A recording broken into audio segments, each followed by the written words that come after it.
the Louisiana Superdome for tonight's NCAA national semifinal game between the Michigan Wolverines and the Kentucky Wildcats.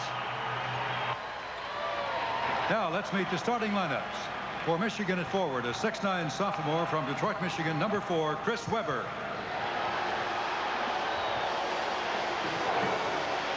For Kentucky at forward, a 6'8" junior from New York, number 24, Jamal Mashburn. For Michigan at forward, a 6'6" sophomore from Austin, Texas, number 21, Ray Jackson.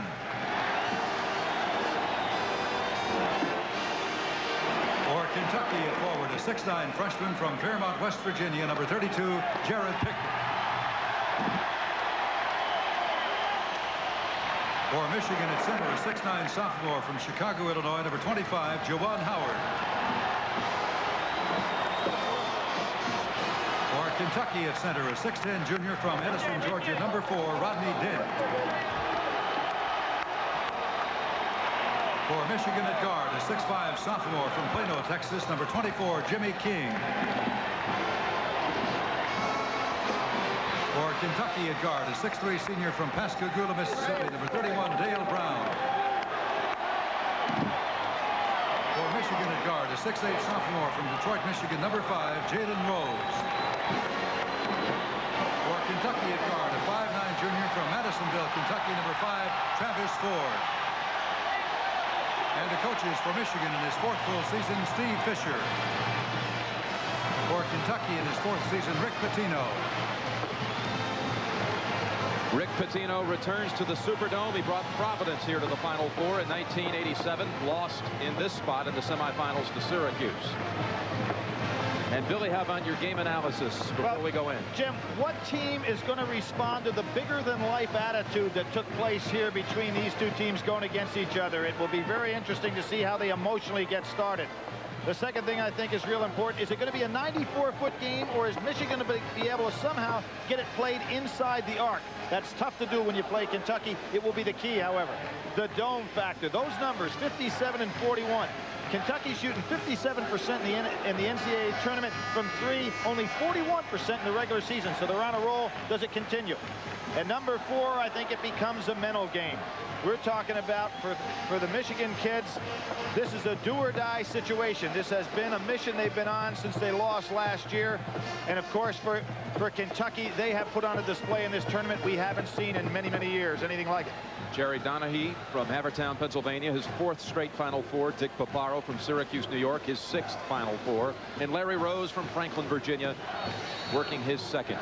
The Fab Five breaks huddle. And Jim, we talk about the mental game. Which one of these teams will crack from their game style? Because they are so different from each other as to what they want to accomplish. So I think that's what the fans should look for. And it could happen early. Each team with 30 wins on the season. 1 win away from the title game. Ball was not tossed high enough.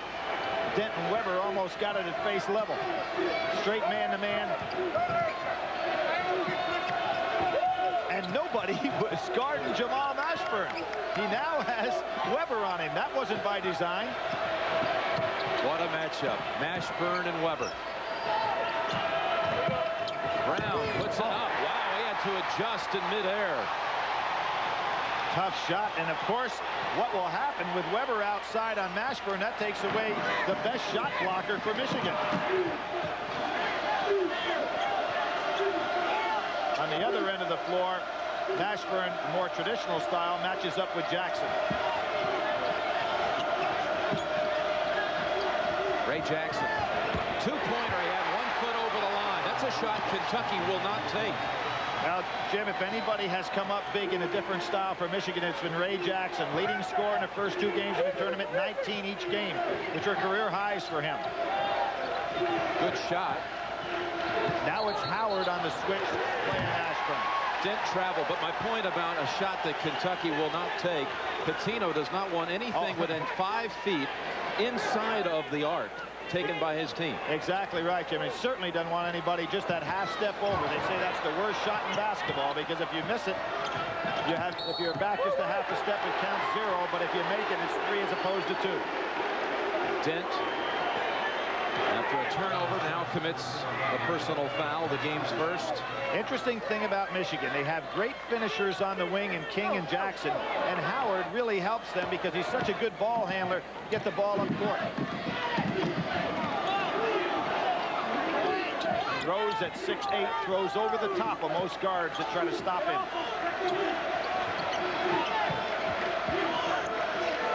Weber, Prickett. Great matchups in this game. Over the back, tipped away, but back to Howard, and Michigan has the 4-2 lead. And Prickett's down. He ran into Weber, and that is difficult on anybody. Weber's so strong. How about Prickett's play at the regionals, Billy? Absolutely incredible. Florida State 9 for 12, 22 points, 11 rebounds. You see him, you know, very similar to the first game, as he goes to the floor and just comes up against a guy that's just strong. I might have hit him on the knee, with a knee. And it is going to be Howard Mashburn. That's going to be the matchup. The first occasion was a switch for Weber. Roderick Rhodes has come in to replace Prickett. And there's that double team cross court that Michigan does so well. In my estimation, better. They do the pro style double from the weak side better than any team in college basketball. Here's Rhodes driving. Oh, look out! Boy, both went down. But they're both quickly back on their feet. Now, Roderick Rhodes, although he has seen some limited playing time of late, may be as physically gifted as any player on the floor. He was the MVP of the Christmas tournament in New York, which Kentucky won just as a freshman. Called for the charge. Rose in the lane now. All the way Rose. 6-2 Michigan. And we have not seen the threes yet, Jim. And the reason for that is Michigan is playing out so tight. They're really defending the three well so far. Dale Brown, another unbelievable shot. Scoop play number 2 for Dale Brown. And of course, if you keep penetrating like that with a dribble, sooner or later Travis Ford's going to be hanging around outside far enough to get his shot off. He has really been sheltered by Jimmy King, who's become a very good defender. Rose again, puts it up, gets the soft bounce. And this is the first time in a while Kentucky has been challenged in the first 2 minutes. Well, Jim, they scored 123 points in the games before Florida State, 123 points before their opponents hit 25, so they never knew what it was like to be anywhere near behind. Jimmy King pushed off. Steve Fisher 16-2 in NCAA play. And Michigan's road, well, they made it here without beating a higher seed than number 7 Temple. A 16, a 9, a 12, and a 7 seed in the West is what they had to do. And Dale Brown is the story early for Kentucky. A three-pointer. Well, we talked about the dome factor, and yesterday Rick Pitino did a great job getting his team ready for it because they spent about 45 minutes in practice and almost all of that on perimeter shooting. There has not been a missed shot in this ball game. Jimmy, remember, you mentioned Pitino coming here with the Providence team. They did not shoot well from outside. Jackson blocked inside, and Prickett back in the game, gets the rebound. Great job by Dent to help out because that was a put away. And when Pitino came here with Providence, Billy Donovan now on the Kentucky bench as an assistant coach was only 3 for 12. Mashburn misses his first try. Yep, and Howard has done a good job on him so far. He's got enough size to stop him from shooting over him. Nice little turnaround. He shoots over Mashburn. 10-7 Wolverines. And Jim, what it also is doing is making Mashburn work on defense because Howard's a great low post player. And he's wanting to play down in the post against Howard as opposed to taking him outside. Three-pointer. A push off by Mashburn. Can't save it. Out of bounds. It belongs to Michigan. Michigan basketball when we come back. They've made 5 of their first. Kentucky overall has won 10 straight in the tournament, knocking out Rider, Utah, which was the closest margin of victory, Wake Forest and Florida State. Their 10th trip to the Final Four, 5 national championships for the program. Meanwhile, Michigan with the 10-7 lead has won 11 straight entering this game. Last loss for this club, a one-pointer at Bloomington, Indiana. against what was then the undefeated Indiana club in the Big Ten. Howard. Good, great, what a catch. And look at the shot. What a catch. There was no way that Weber was going to hang on to that pass, and those just arms went out and got it. Powerful, but yet soft hands. And he's got to stay with Ford now, because Ford will flip up that 3 on him. And you see Steve Fisher screaming at Weber, stay out there with it. I think Weber was challenging him to take the 3. Here it is. Back on Mashburn now is Weber. Surprisingly, Ford not really looking for it, Jim. You notice he's been looking to pass as opposed to shoot. Prickett. Almost a set shot, 3-point try, air ball. Over the top of the head, this shot will fall. Now, because you thought it was going to be a half hook, look at Weber. He just reached out and caught that, and then the presence of the mind to stay with it and come up and under. As I said before, nobody has been able to finish in the low post like this young man in college basketball. And can he put it on the floor? Now he's laughing at Prickett. And a little smile on his face as he brought it to the front court. We talked about the mind games, Jim, in this one. He wants to wheel on him. He wants to wheel on him. Howard over 10. Tipped up by Jackson. Weber underneath. To the line for 2. Mashburn on the foul. Some rebound coming in there from Jackson. Now here was after making that great move. Jim, what do you say about Weber in regard to the replays? He's the best cutaway in college basketball. That's what it is. I'm not technical enough to remember the term there. I was trying to think about it.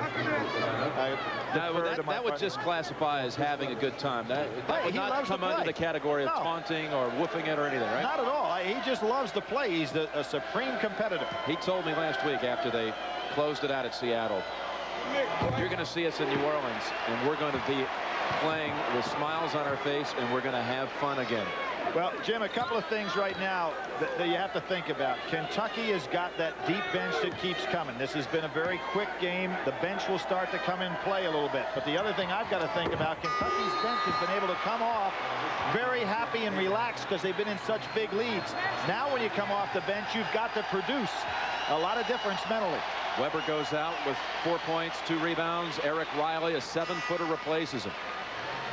And it looks to me early as Andre Riddick comes in for Kentucky, replacing Dent, that Michigan is having its way inside against the Wildcats. You know, sometimes when you are a little bit scared of what may happen to you, you really focus in, and that's been the case of Michigan so far in this game. They are playing with more intensity and concentration I've seen in them this entire year. Ray Jackson, what an effort to get the steal over to Rose, and they have a break try. Riley's got a chance. Oh, they wanted the lob. And smart play by Rose. Yep, gives it up to Howard. Hit by Riley. Riddick underneath.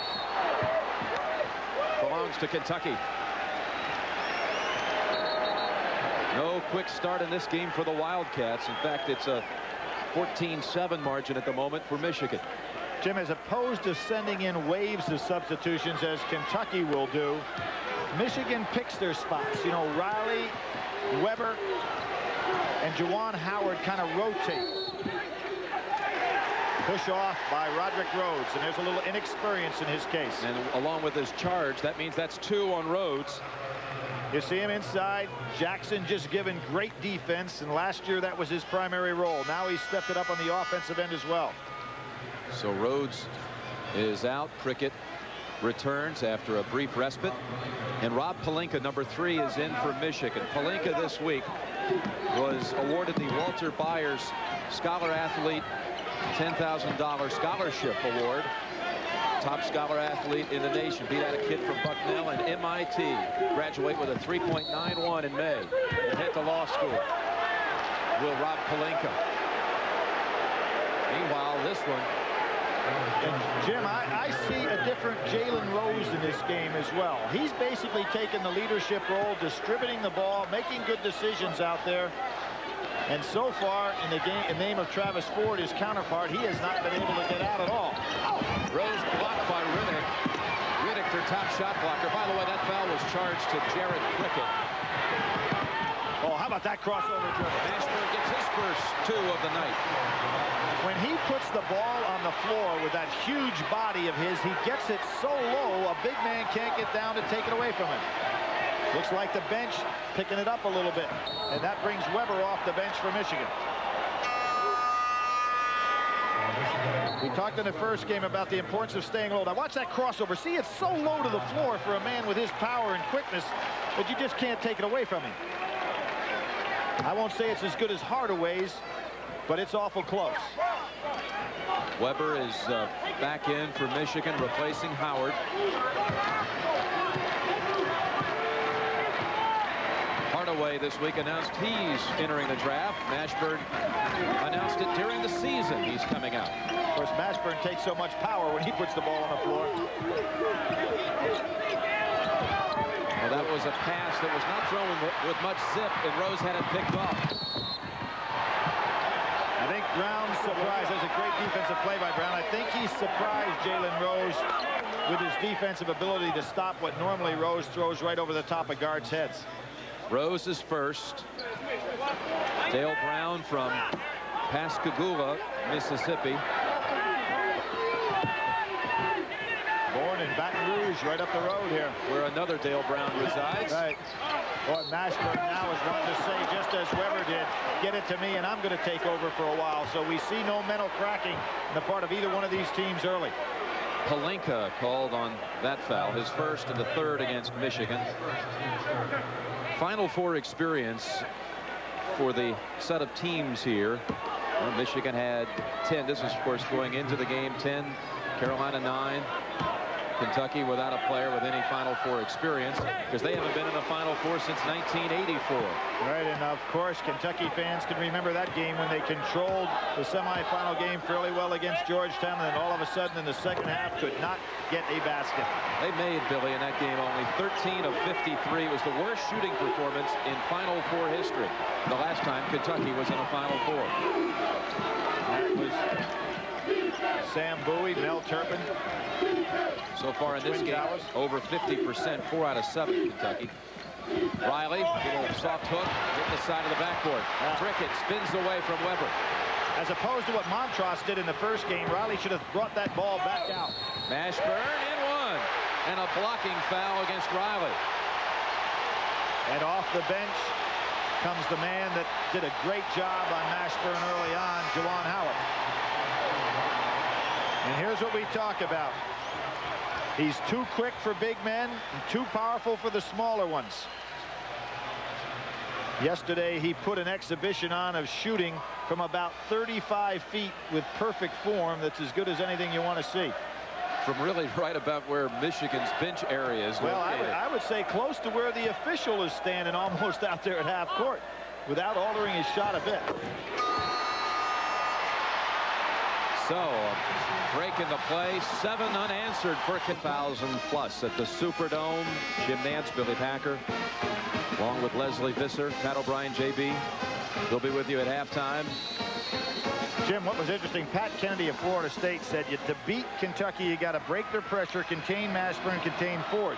And he said, well, we did 2 of the 3. They didn't do anything with Ford. You'd have to say right now, Michigan has been able to contain Ford, beat the break, but they haven't been able to handle Mashburn. Now Kentucky goes zone. Michigan has missed its last 5 shots. And a save, Howard. There's those great hands we talked about in the second. Brown goes behind the back to get out of the traffic. And how about that positive move? He is really playing well early, although he missed that one. Prickett back up with the left hand. And Weber says, thank you. Ford, nice job stopping the break. Riddick forced the steal from behind. Ahead to Prickett. Prickett fouled by Jackson. Riddick doing a great job inside, negating, first of all, Riley when he was in the game, and now Juwan Howard. Excellent defensive play inside. Here's the good hit ahead by Ford. Prickett, who, as you mentioned, Jim, fearless driver on the inside. Really impressed with him and his development so far at the University of Kentucky. He told me yesterday, Billy, I grew 1.5 inches over the summer, and I may not be finished. Well, you know, you hate to say Dave Cowens But, you know, this kid's a fierce competitor, gangly player, but what I think has helped him with the late growth is the fact that he had the skill level of a 6'5" player, now on a 6'9" body. And wasn't it interesting where they said Rick Pitino couldn't decide whether to start him or Brasso in the game against Florida State? Pretty good choice, whoever finally made it. Over the top of the press. Kentucky has taken the lead 16-14. 9 unanswered for the Wildcats. And now they go back to man-to-man. Hey, Jimmy King's got forward on him. They got to let him touch the ball down low. Howard backing in and getting the basket to drop. +1. Young man from Chicago. And he waves to the bench. Come on, guys, let's get up. Let's hear it. And they immediately react over there. Excellent turnaround jump shot. And there's Ford trying to help out, but too late as Jimmy King releases. Perfect rotation on the shot. Riddick charged with his first. Too late for Ford to give any help. Howard, 70%. And Michigan regains the lead, 17-16. And this young man without a point so far, Travis Ford, who has been on fire in the NCAA tournament. Try to get a solid screen for him. Actually illegal. Way too high. Bounced off the glass into the arms of Howard. Weber, three-pointer. Kind of a flat shot. How about Riddick? Prickett, he'll challenge inside. And Rose comes out with it. Time to slow it down if you're Michigan. Halfway through the first half, 17-16 Wolverines. Jim, time to slow it down and let Weber work a little bit. There he goes. That's work. Yep. Get it in the half-court situation. You don't want Kentucky, if you're Michigan, to be playing that 94-foot game.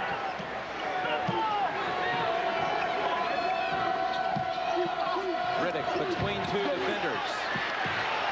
Now Jimmy King, the only starter who has not scored for Michigan. To Jackson. And there's going to be a foul on Jimmy King.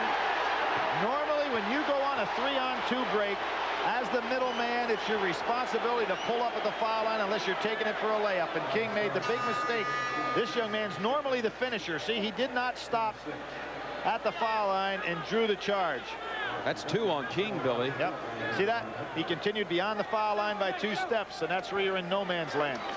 Team foul number 6 against the Wolverines. Kentucky will be in a 1-on-1 on the next one. And Jim, if you're Kentucky, you like long games. You like the teams that have to play a lot of possessions. If you're Michigan, you like a much shorter game. We're only halfway through the first half.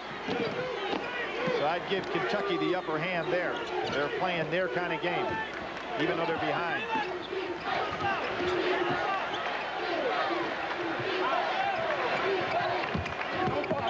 Ashburn.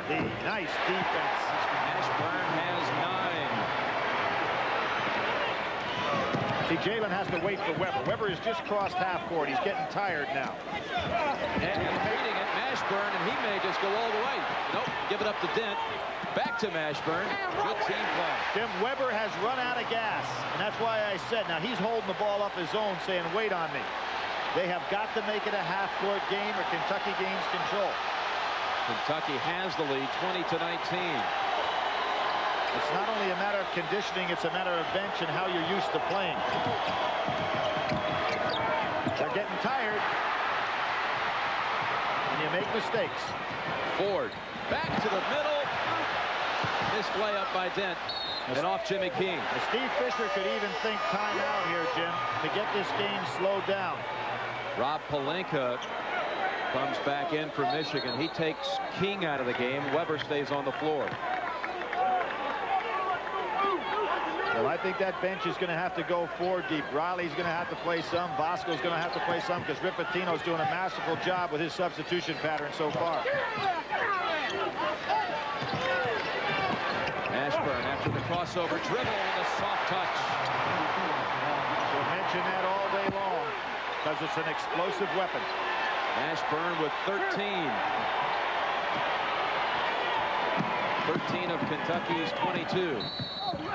Push off against Dale Brown. And Jim, it's not that the press has turned the ball over. What the press has created is a style of play which really fits into Kentucky's hands. And there's that crossover by Mashburn. Rolls that shoulder in there so that you can't get the ball away from him. And then a very soft touch in the end. Charles Barkley, you know, when you've got the powerful body and yet the soft touch, tough to match up. Bosco in for Jackson, and Riley comes in for Chris Webber. You're looking at Jamel Martinez of Kentucky, number 44.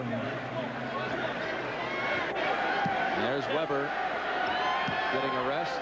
You know what I sense? I sense Rick Pitino thinks I've got him on the run right now, don't you? And he's going to his bench, forcing Steve Fisher to go deeper on his bench than he'd like to at this point. Well, it's a good time if you're fatigued to get a blow, because there's a television timeout coming if this free throw is made, so it gives him an extra 30 seconds or so. Next dead ball will be a break.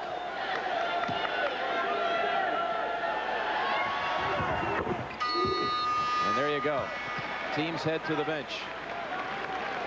A lot of talk about this game. 13 points. He did not score in this game until 12:53 remaining in the first half. We're at 7:53 right now, so that means in 5 minutes, the last 5 minutes of game action, he scored 13 points. And no reason at all not to think why they got right back in the game. He's had 26 double-doubles in his career, 9 this year. Of course, his biggest was 38 points, 19 rebounds against Eastern Kentucky. He's sitting at the moment. Jeff Brasso, number 14 for Kentucky, on the floor. Does that mean Travis Ford may look to score a little bit here? Now away from the ball. Yep. And they call it on Ford. No, Martinez setting a solid screen against Pelinka. There's Jamel Martinez. Mashburn had a long rest. Jim, Rick Pitino using one of those NBA type moves where you sit a guy down right before the timeout, let him use the timeout, and immediately get him back in to give him what amounts to about a 3-minute rest. Pitino, of course, an outstanding professional coach with the Knicks, took over a losing situation, and as he has in every college job he's had, Boston U, Providence, and Kentucky, turned it into a winning one. Obviously one of the great coaches in America. Pelinka with one more. Pelinka, the only player still with Michigan who was active on that 1989 championship team. Drops 2 of them to put Michigan back in front by 1. And Jim Pitino on that last occasion was really letting the referees have it in terms of what Michigan is doing, holding on their end of the floor. Just a little bit of a chess match for a coach, and maybe did he draw a foul for him? Outside push off on Juwan Howard. Called on Juwan Howard. His first prelude to a championship Monday night at 9 o'clock.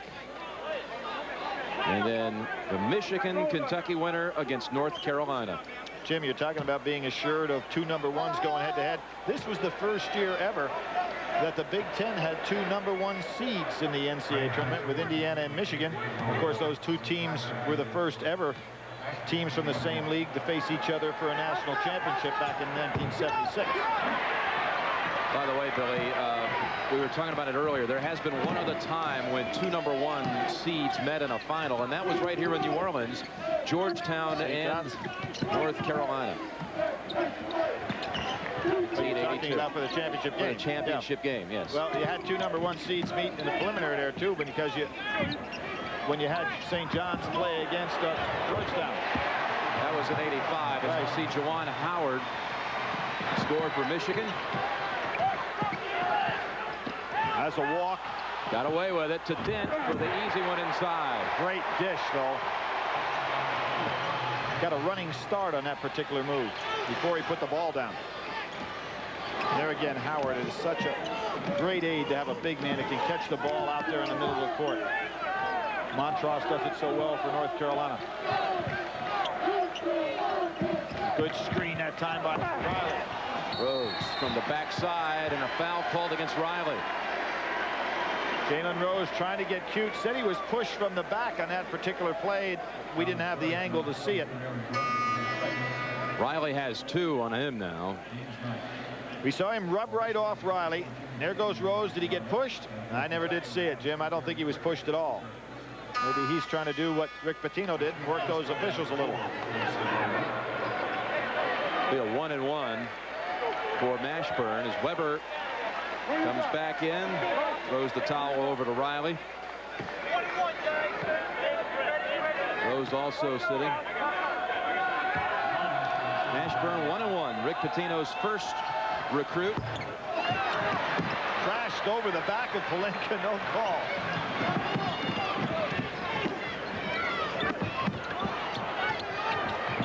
Weber over Prickett. He wanted to do that all the way. Well, tough to ask this freshman to play Weber. In time, maybe, but today's tough. 27-24 Michigan. Dale Brown can tie it here, and he does. Jim, a misassignment as Michigan went zone, and nobody was in that area. Weber was shouting instructions, but nobody got over there. Dale Brown averages 9. He has 10 already. Weber. Prickett got lost for a moment, and they took advantage. As I said, not this year. That's the 6th lead change in this game. Again, nobody on Brown. He'll put it up.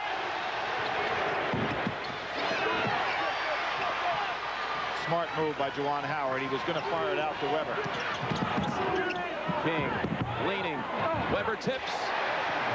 Weber 3 straight trips down the floor has scored. He now has 12. But look how Kentucky relentless pushes it right back up the floor. Dent, little 2-footer. And now Michigan a little tired. 5 minutes remaining in the first half. Michigan by 2. Nice play by Steve Fisher. Saying pull the ball back out, use a little clock, let Chris Weber get a rest.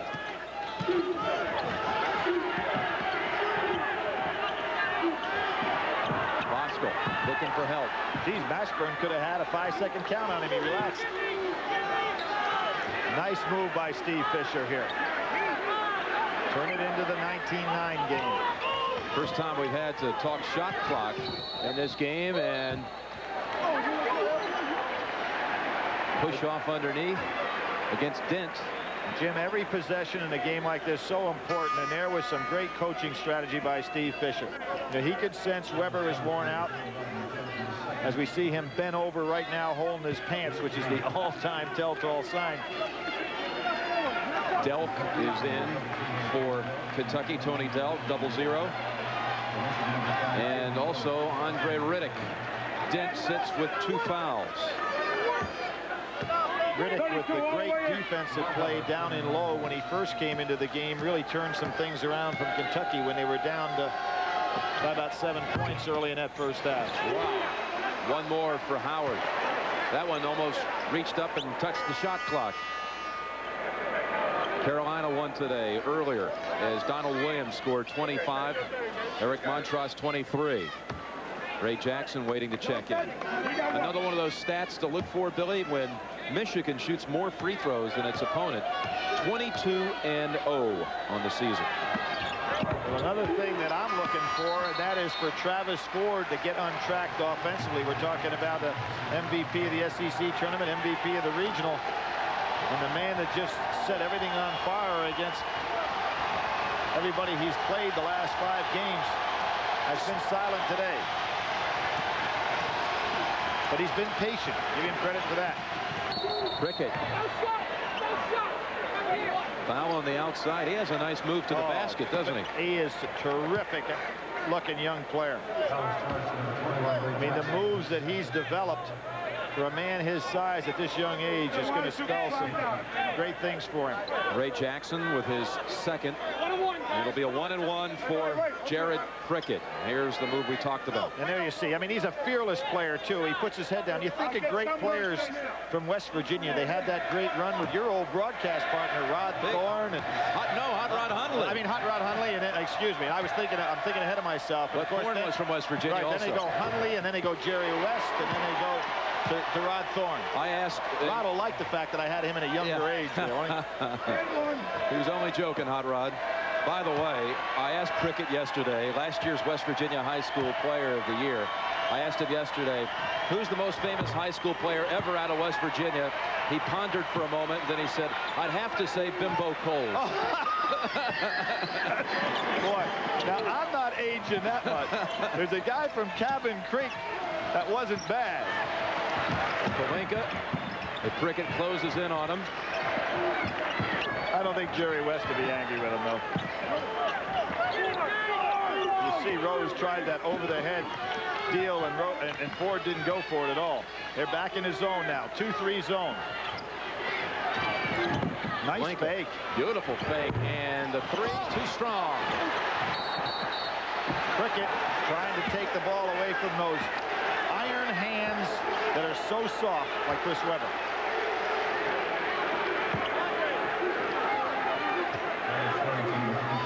The Associated Press All-America team. Jim O'Connell and company coming up with this. Mashburn, Weber, Bobby Hurley, Hardaway, Cheney. Montross, by the way, second team. You know, Jim, this year, I think more than any year I can remember, so difficult to pick the #1 team in the nation. We had 6 different teams who were at that spot at one point in the season. You pick a 5-man All-American team, you leave off so many quality guys, and then you say, hey, let's pick a coach of the year. And how difficult that was this year. Great balance in college basketball. By the way, Prickett charged with his second. And Weber, not a good free throw shooter, buries them both. And the timeout that you get under. I brought my home video from my summer vacation. I'm in Nantes in France. I'm in the Louvre in Paris looking at the Mona Lisa when, lo and behold, it's true, I ran into the Fab Five and company. There was Juwan Howard and Steve Fisher. You know, it wasn't like, you know, it already had 7 games last year. I'm supposed to be the yard collector, Jim. Of course, I don't believe either one of us come up with the cash for that one. Our research, our means of preparation knows no boundaries. That looks to me like that should be a business tax deduction. Going over there and working at home. Thanks for inviting an audit on national television. There's Mashburn again with another great drive. Mashburn with 15 first-half points. Jalen looking for some help. Oh, Jackson turned his head and turned it over. Well, Jalen was looking for help. Everybody released. Pelinka didn't come back. Jackson came back, but that's too long a pass to have to throw against the press.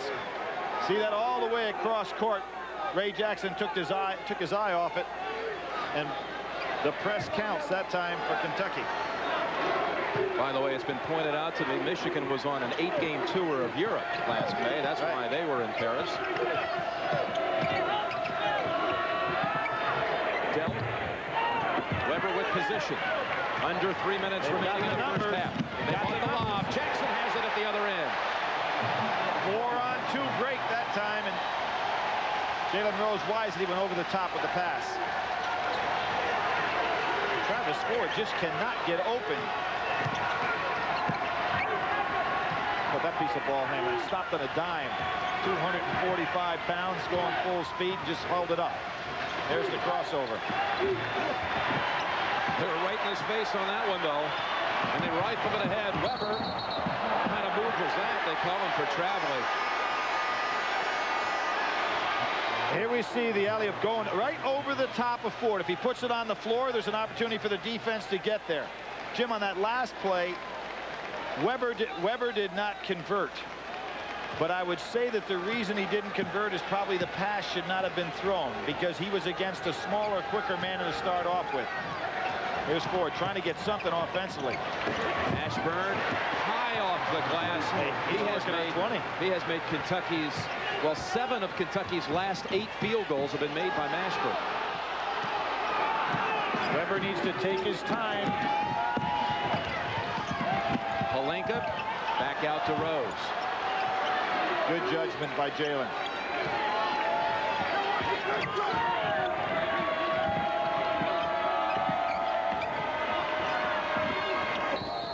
Jackson had it stripped, but his wrist was hit by Riddick. Jim, isn't it amazing when Michigan can keep this game to a 19-foot 9-inch game inside that three-point line? It's all theirs. The minute it gets extended to 94, you see Kentucky make their tremendous comeback. So just a mind game going, and I'm sure both coaches can see that and are going to try to alter the strategy of their opponent.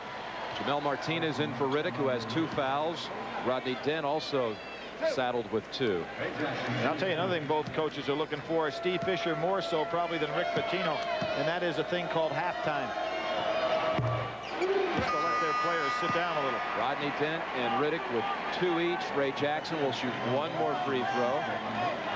Jim, one of the things that Pitino is noted for, of course, the 3 years before he got to Kentucky, the most threes they ever took was 409. In 1992, they took 888. In the tournament so far, they've averaged 22 a game. So far tonight, they've taken 6. So that part of their game has not been there. And that's what got them here.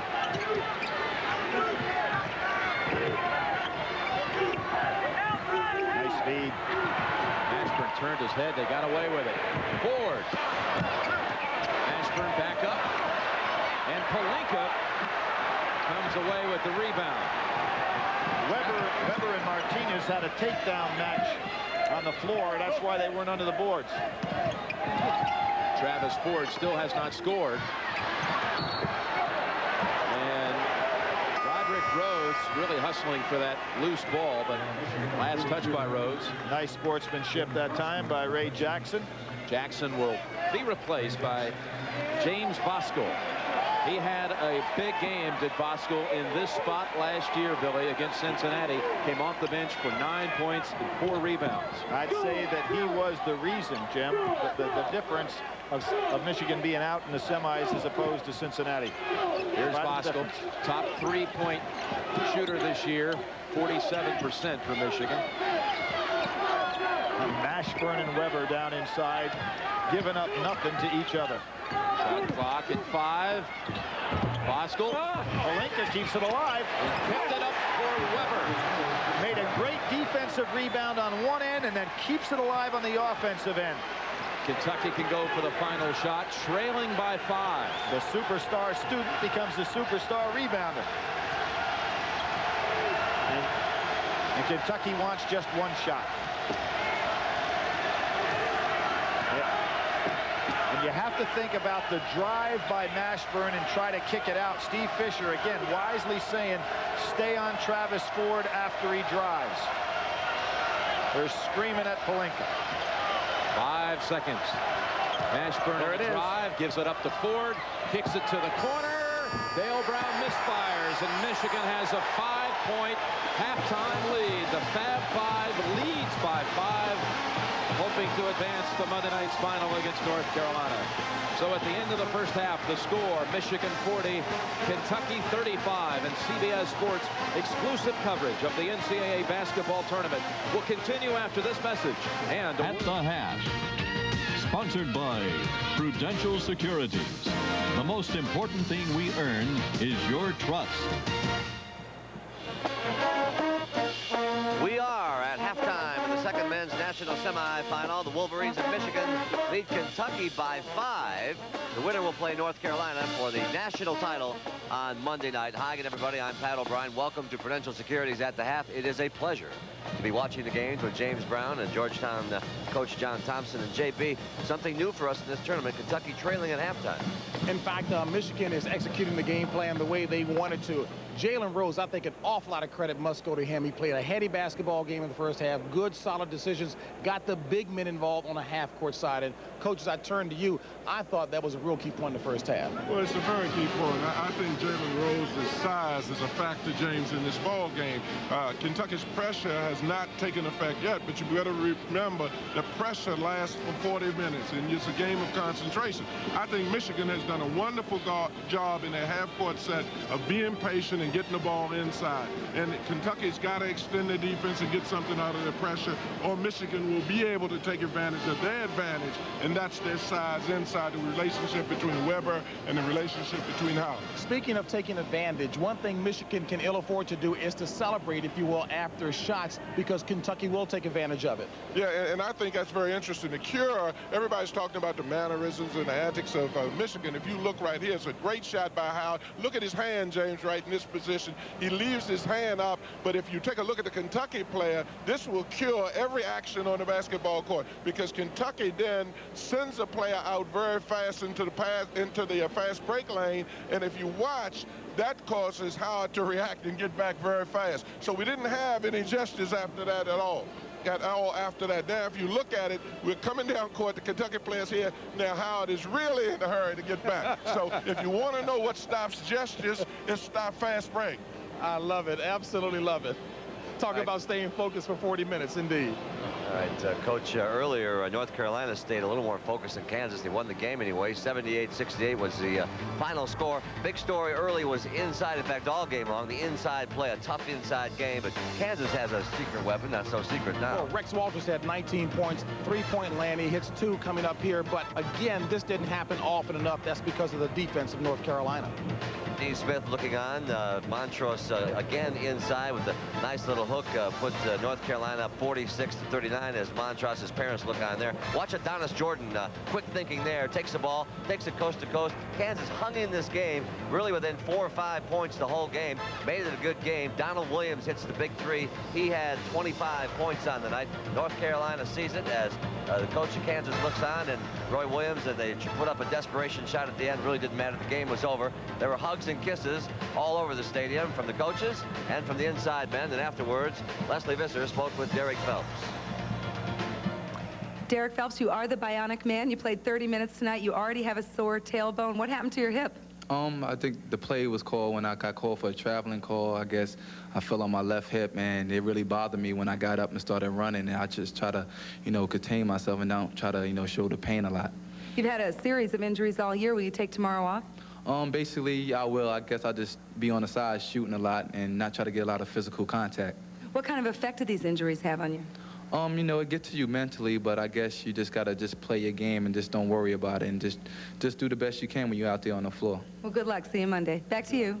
All right, that's a story we'll be covering and keeping an eye on all day tomorrow for you before Monday night. Earlier today, in case you missed it, in Atlanta, the women held their national semifinals. Texas Tech defeated Vanderbilt in the opener. They'll meet Ohio State, who downed Iowa in overtime in tomorrow's title game, and we'll have that for you at 4 o'clock Eastern time, right here at the home of the NCAA championships. And, Coach, who wins the battle of concentration in the second half out here? Well, I think you have to give an awful lot of credit for Michigan in handling it correctly.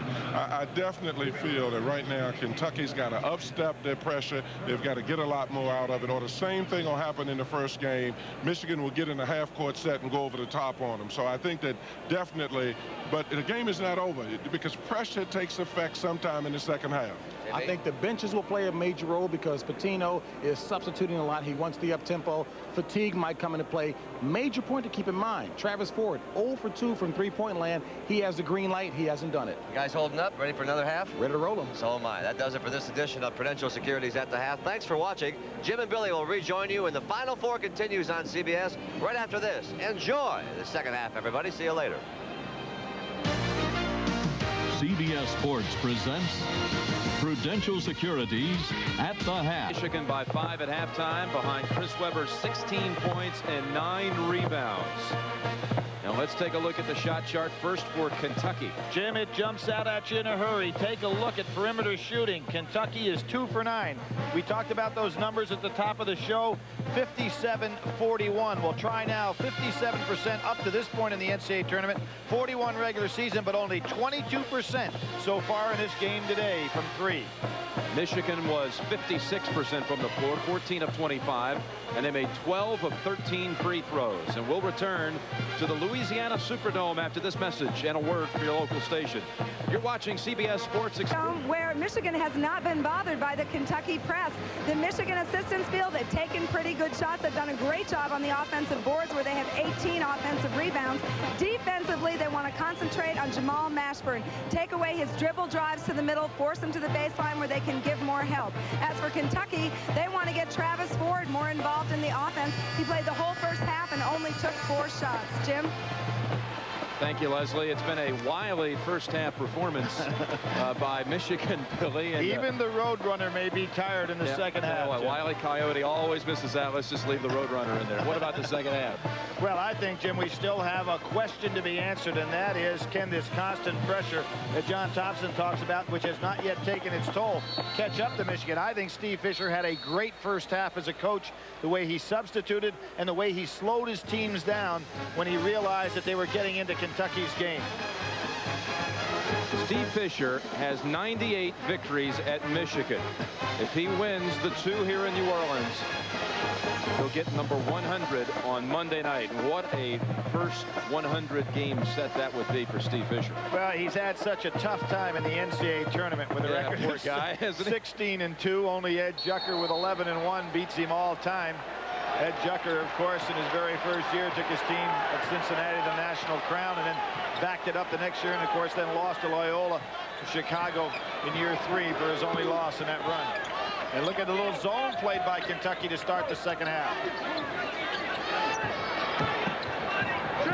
Michigan has been known as a suspect team from the perimeter, but they're so tough inside. Rose around the rim and in for a 7-point Michigan lead. Jalen just creates the shot when he goes inside like that.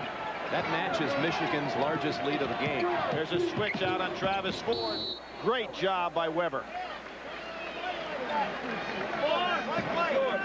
Weber with 9 rebounds in the first half to go with 16 points, while Mashburn 17 on the other side.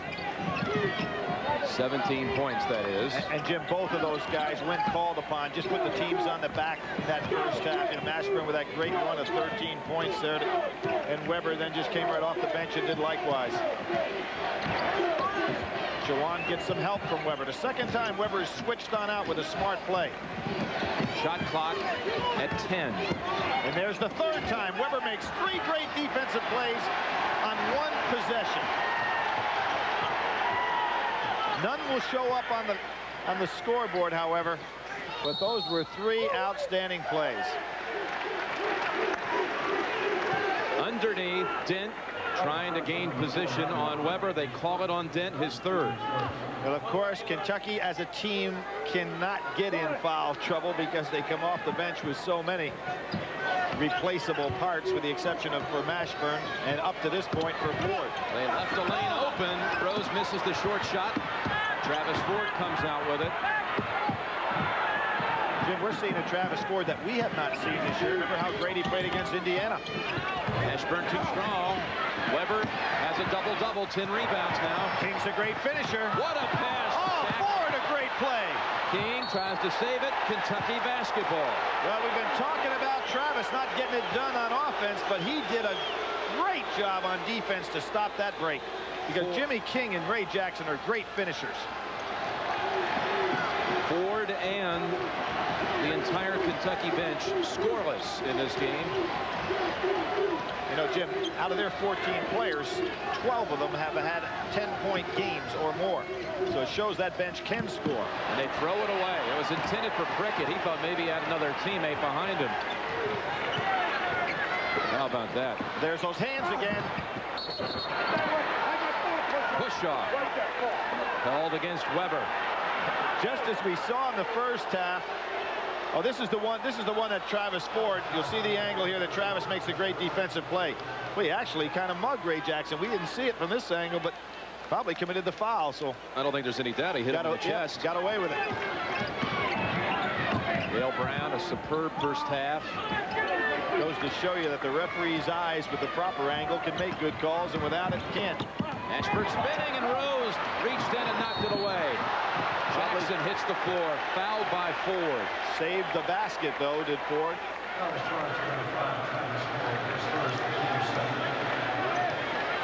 Here you see that Ford reaching in, caught Ray Jackson's leg, and that put him on the floor.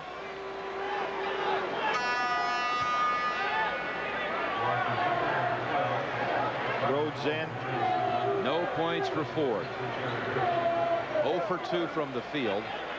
4 assists, 1 turnover. Prickett sits.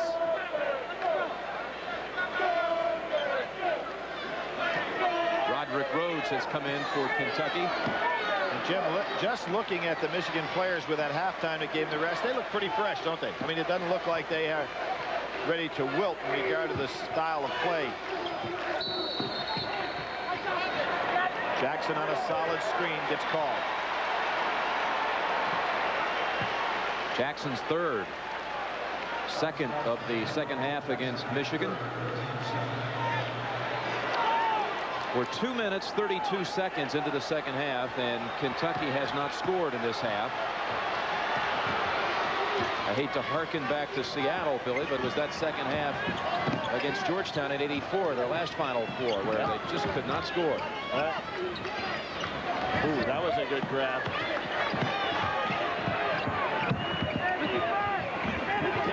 Rejected by Weber. Jackson tips it to King, the 2 roommates. ahead for Michigan. King misses. Jackson follows. They cannot finish off. There are 2 break opportunities. Couldn't finish it. Here comes Ford. He's on the board for his first 2. We see somebody hurt here. Mashburn, I think, has some blood coming from his hand or wrist. It's on his jersey. Now, we talked about in that first game, Montross had to sit down.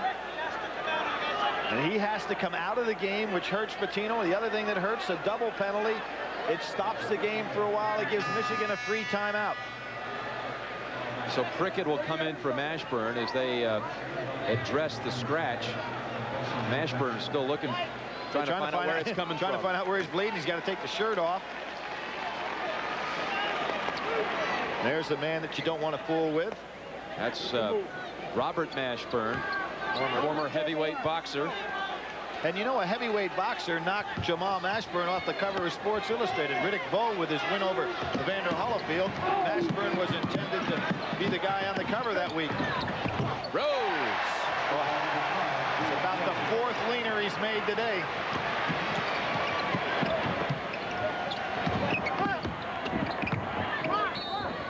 Reach. Weber on a reach.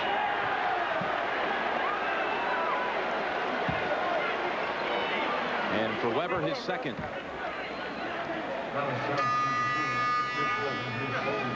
Now Mashburn having now we know why jerseys. He's back in, and it was not blood from Mashburn.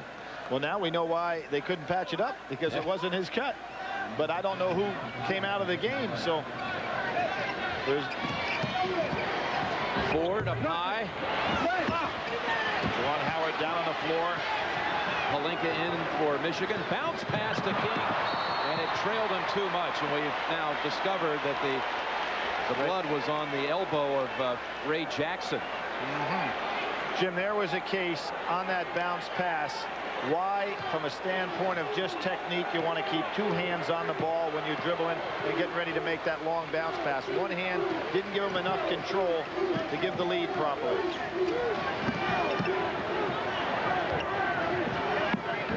Dale Brown, 3-pointer.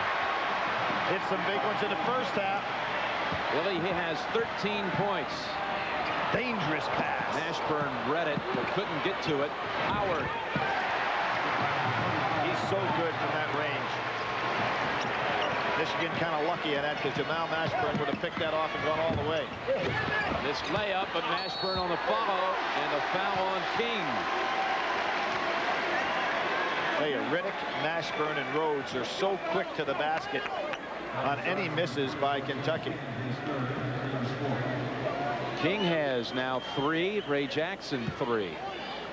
Jim, we talk a lot about the history of the game. These 2 teams met in 1966, the great Runts, and of course led by Louis Dampier and Larry Conley, and a guy that we all know by the name of Pat Riley, who was the leading scorer on that team. They are the ones that ended the great career of Cazzie Russell, who went to 2 straight Final Fours in his sophomore and junior year, and then was stopped by Adolph Rupp's great team that was so much fun to watch. Not a lot of size, but one of the great ball handling teams of all time.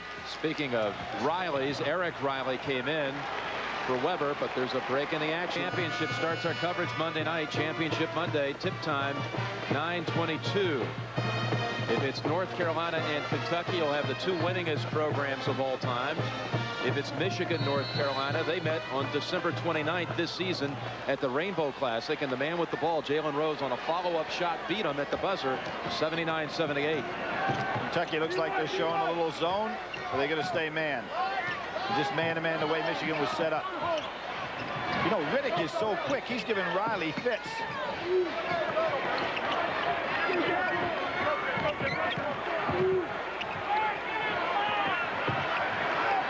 Nice defensive set for Kentucky, and Michigan staying patient. 12 on the shot clock. Easy E, Eric Riley. They call him Easy E, and that looked rather Simple on that one. Just at that timeout you just mentioned about Riley. Didn't seem like he was getting it going, and he's given him so many valuable minutes in the low post this year as that rotation player for Weber and Howard. Offensive charge on Brown.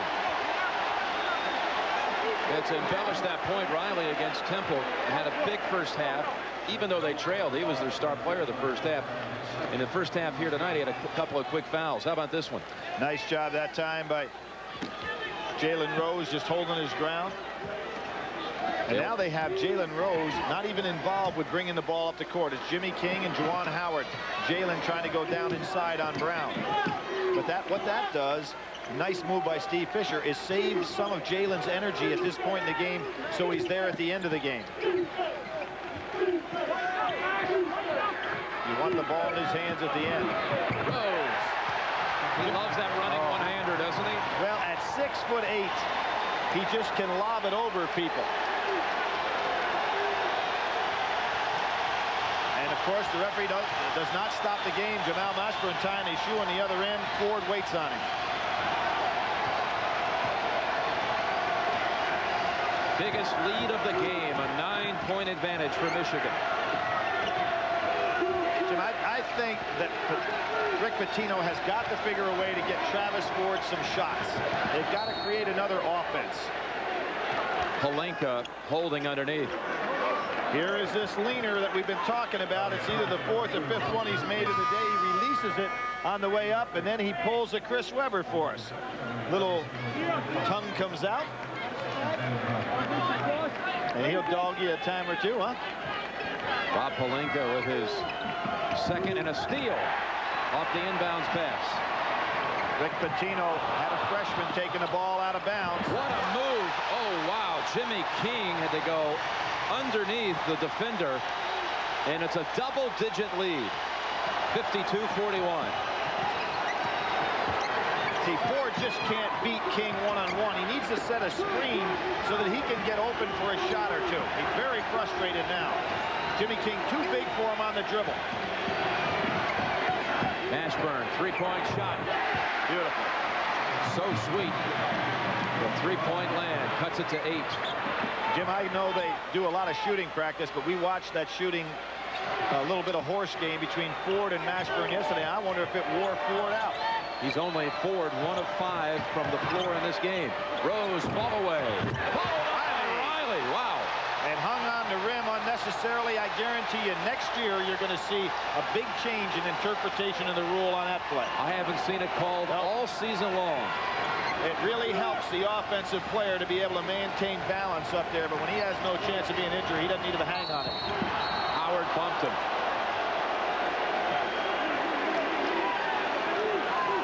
Watch Easy E, as they know him, in the Big Easy on the follow-up. Nobody blocking out. Now see, just hanging on the rim like that. No place for it in the game. There it is. There's the dunk. Play is over. Should have been a technical foul without question. Howard goes out with 2 fouls. And most dunks this season, not in that case, but most dunks have turned into almost like an exercise for a chin-up or a pull-up. And now you have Webber, Mashburn with Howard out. Weber's going to try to play him one-on-one, and of course Mashburn will take him outside. Try to beat him on the dribble from 20 feet. Rickett, bounce pass to Mashburn. And there's that nice drive by Prickett again. With Howard out, who's the secondary ball handler. You know, Michigan looked careless on that entire sequence right there. Well, see, they cannot afford when Juwan Howard goes out of the game to let Jalen Rose go long because they don't have a primary ball handler. It can't be Riley. It's really not where you want Webber because then he has to run too much, and it's not Jackson. So Jalen will have to come back down court while Juwan Howard rests.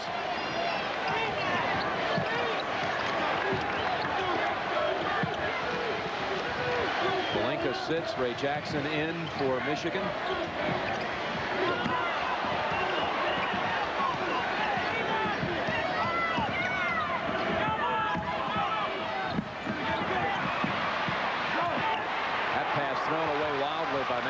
Jim, it's It's not as easy to come off the bench for Kentucky players and just shoot up those threes like they were in earlier games. Now those shots mean something in a half-court set, and they're not looking to take them. Fisher waves his team to get back on D as Prickett misses at the other end. And Riley sweeps it away for the Wolverines. Since Riley made that turnaround jumper, he's made some valuable efforts on the boards.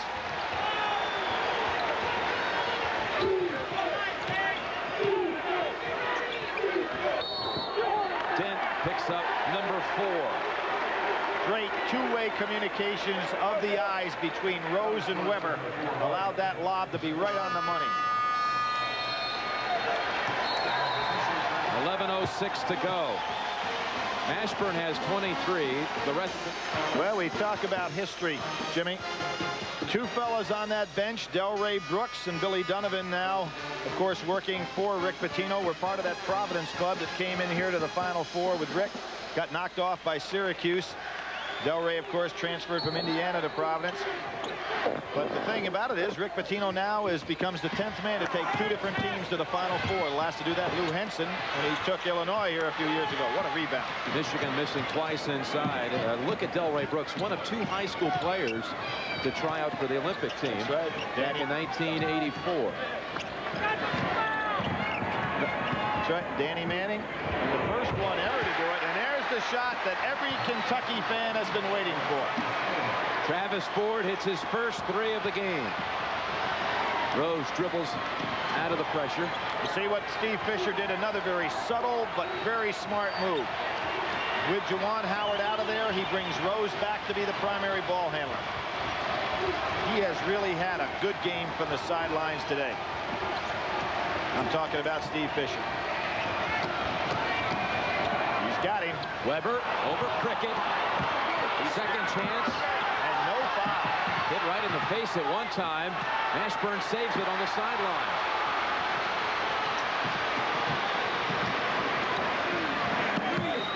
Nice heady play that time. Get the ball back to Jamal. Riddick pinned by Riley. Jim, they're letting it get pretty rough in there now, so if you're going to call it consistently, the people can't complain. You talk about quality minutes off the bench. How about Riley's work? Eric Riley with 2 baskets, 4 rebounds, and a block shot. Now there's Weber going up, and no foul here or there. And Jim, you talk about, I mentioned Riley coming off the bench. How about Kentucky? Averaged 32 points off the bench this year. Tonight, none. Well, there's a big 3 that cuts the lead to 2, an 11-point lead down to 2. 16 for Dale Brown. Not what you want a team to do. Steve Fisher's got to go timeout. You can see that. Kevin Riddick can tie it, and he does. Got to go timeout. Travis Ford's father in the foreground. Kentucky has tied it at 54. And now they do get the timeout. Michigan calls timeout. Michigan timeout as Kentucky goes on a 10-point run. We'll be right back. The 10 unanswered. Kentucky has tied it. You see Mashburn 23 points for the night. Weber has not scored in the second half. Jimmy, Kentucky 2 for 9 from 3-point line in the first half. 4 for 4 here in the second. Travis Ford and Brown got them rolling. By the way, they've totally taken away Michigan's 3. They have not made a 3-point shot, the Wolverines, in this game. There's the high-low post that they wanted to go ahead and get to, but a nice job by Kentucky defensively. And a whistle. Call it on Prickett.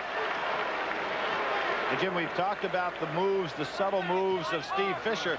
I think, and here we'll see the replay on it. Prickett doing the job, trying to stay with Weber. Weber's so active and gets fouled trying to help out. But I think the thing that Rick Pitino has done so well today is be patient with what his team does well, even when they got behind. Weber followed up. Ray Jackson. There's his mom and dad, his father, a high school track and football coach at LBJ High School in Austin. The Texas Relays are this weekend.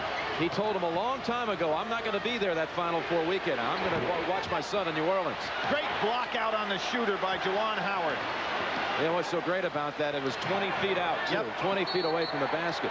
He knows he has a responsibility against a superstar and did the things that you're fundamentally taught to do. Otherwise, he turns his back. Jamal picks it up and goes in for a layup.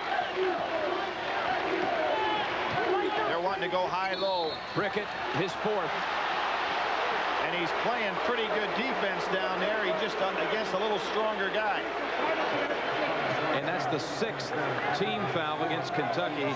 The next one will put Michigan in the 1-1. Now, can they make a move and put Riddick over there and let Pritchett take Howard?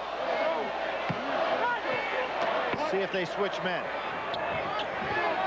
Nope, they keep him on Weber, and Weber's going to want it. Howard wants it. Pump fake. Too strong. And Travis Ford with the rebound. Stolen away. Ray Jackson. Tell you, he has become a real fine basketball player. Strictly one-dimensional last year. Now he handles it. Excellent rebounder. He has become one of their better players. Yes, he has, without question. Suffered that injury against North. That should have been a foul on Prickett running down the screener.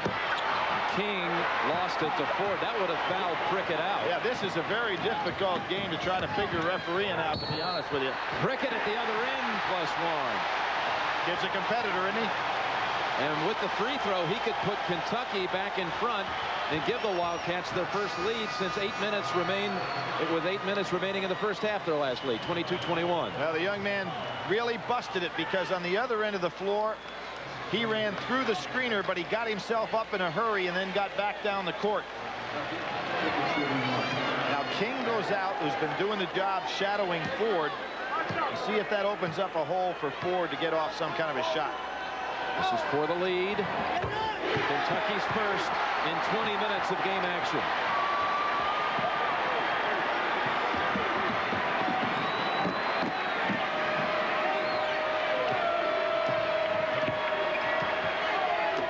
If you're Michigan, you got to think high-low right now.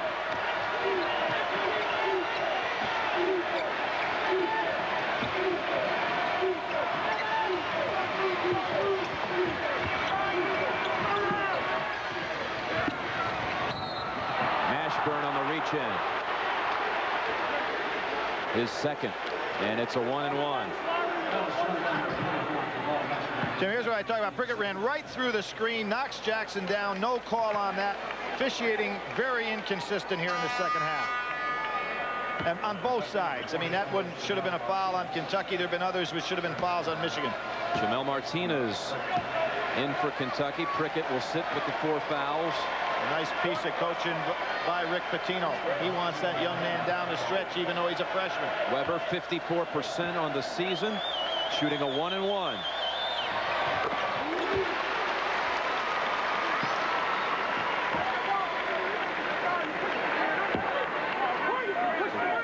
Two big guys inside. Jim, Ford has not been out of this game, has he? Kind of pulling the Bobby Hurley on us.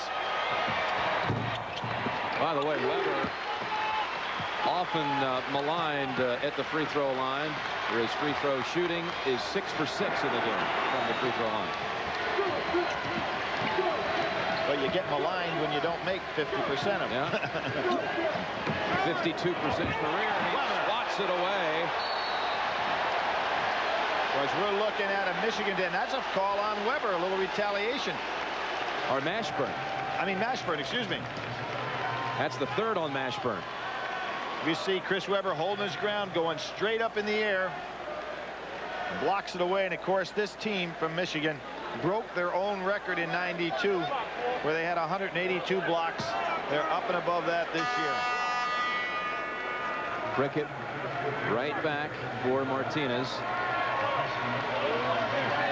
And Rose will shoot the 1-1. And I talked about Ford not coming out, talked about great conditioning. The young man this year dropped 17 pounds to go from 166 to 149. So you know he can run all day long. Talked to Jalen last week. Press conference, and he was almost wistful in recalling the '92 team. We were fun-loving new kids on the block. Hasn't been as much fun for him this year, although the record is much better.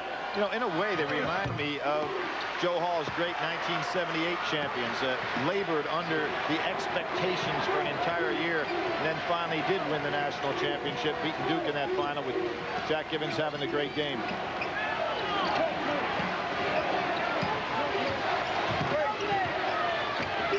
Fine defense by Howard.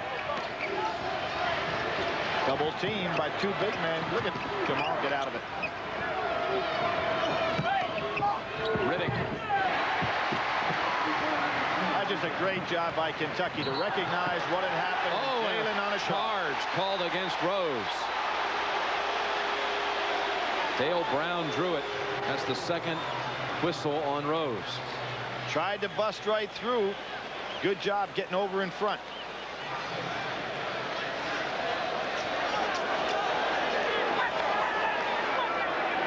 Jalen saying, tell that guy to get one step.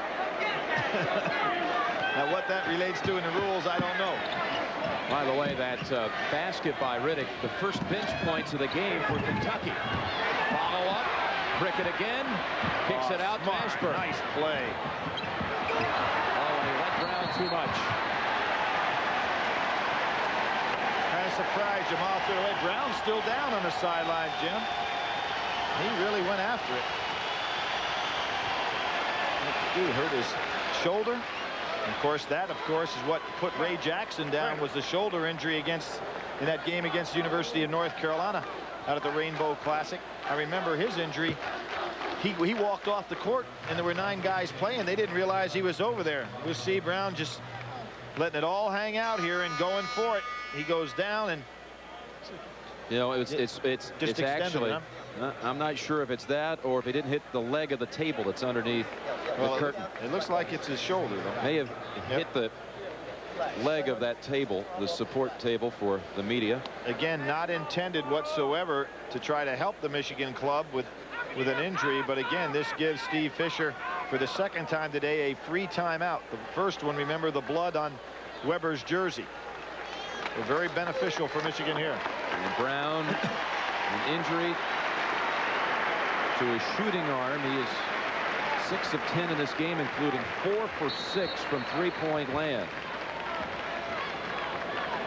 Well, I thought that Kentucky was kind of on schedule to do what they did against Alabama this year, where they were only 3 for 16 from 3, but they have turned things around here of late, shooting much better. Michigan with possession and a 1-point lead. And nobody back here to help Jimmy King. He's going to face the double. That's a dangerous move by Michigan.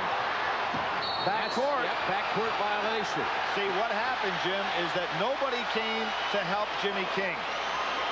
So he was all by himself on half court, which made it perfect for Kentucky to create the trap. Now it's too late to come for him because all of the press is in the passing lane. Excellent job by Kentucky. Surprised Michigan didn't recognize it. Rodney Dent in. He has 4 fouls. 6 minutes remaining. Kentucky can take the lead right here.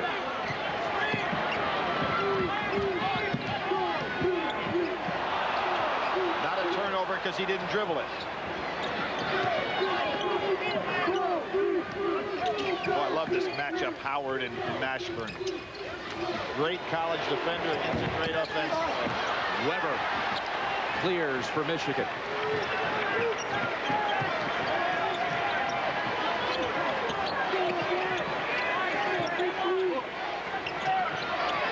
And now Mashburn teamed up with Weber down inside. It's fun to watch these two guys when they get matched up head to head. I'm sure people on the next level will be watching that in years to come. Mashburn won't let him get it inside to Weber. Nice patience by Michigan here, considering the score just up 1. They're not trying to force anything. 5 on the shot clock. Got to put it up. Howard. Mashburn tips. And King clears. Mashburn almost tipped it in by accident. That was some possession from rebounding standpoint. So many bodies pushing inside. Michigan has the lead at the 5-minute-to-go mark. They've never lost this season when they led with 5 minutes to go, Billy. At 29-0 at that point.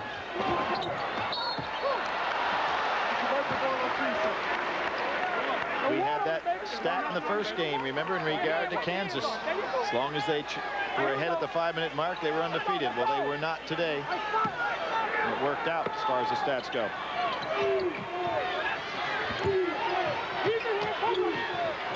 There's the leaner again. And the rebound. Howard kept it alive into the hands of Travis Ford.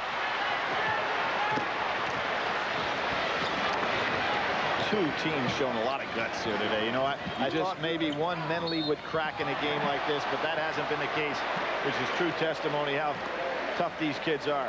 Ray Jackson collects his fourth. Billy, you can just sense it. We're set for a big finish. 4:14 remaining. Two #1 seeds, two giants colliding at the Superdome in New Orleans. The winner faces North Carolina Monday night for the national championship. But Jim, you know what was so neat about the mind game of this leading up to the game? You know, the kids from Kentucky had to respect what the Michigan players have done in their careers. The Michigan players had to respect what Kentucky has done on this run. And so, I thought one or the other of them, not throw in the towel, but all of a sudden just say, hey, I'm in a different level, and it hasn't happened at all. The Prickett hits the front end of the 1-and-1. This can put Kentucky in front. 6'9" freshman from Fairmont, West Virginia. There's Don and Linda Prickett, mom and dad. And here's the precious. Dent makes a tough target to throw over. Trying to do too much, huh? And Weber puts it up wildly. Jim, I think Weber tried to do too much on that possession. Dell, somebody reaches in. It was Rose to take it away. Break chance now for Michigan. The little man's back. Oh, yes, the basket counts. Ford grabbed him. Rose got it to drop. Well, 5'10" or 11 going up against 6'8". And Jalen makes another spectacular play. This is one of the few times today Michigan's been able to convert, even when they had an open one. And I wouldn't call that intentional. He went for the ball. Just good concentration by Jalen Rose. Rose with 16 in this game. Steve Fisher said about him, Jalen is a winner. I honestly think his concentration and play is better when there is heavy-duty pressure. And that's what you have here. 3:45 remaining. Push off inside. Weber didn't get by with it. He pushed. For Weber, that's his third. Yeah, he pushed Delk right underneath the basket. Number 4 put an arm on number 4. And that's his third. Meanwhile, Dale Brown, we're hearing from the Kentucky people, they say a shoulder separation. And he looks like he's in considerable pain there. Of course, that, as we mentioned, put Ray Jackson out of commission for a while for Michigan. Roderick Rhodes returns. Rodney Dent will be at the line for a two-shot situation. Two freshmen on the floor right now for Kentucky in Rhodes and Delk. Two former high school All-Americans, highly recruited players. Well, the official signal too, but they have only 9 team fouls on the board, so that was a 1-and-1. And give Dent, a 51% free throw shooter, credit for knocking them both down. So a break in the action.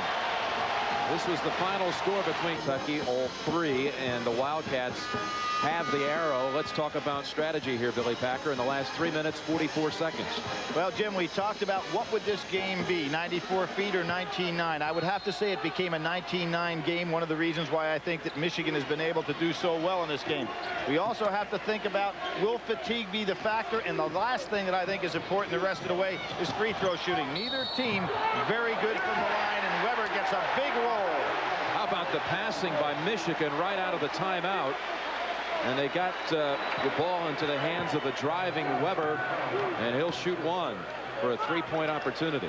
Well, Howard and Weber, how many minutes have these two guys played together now in 2 years?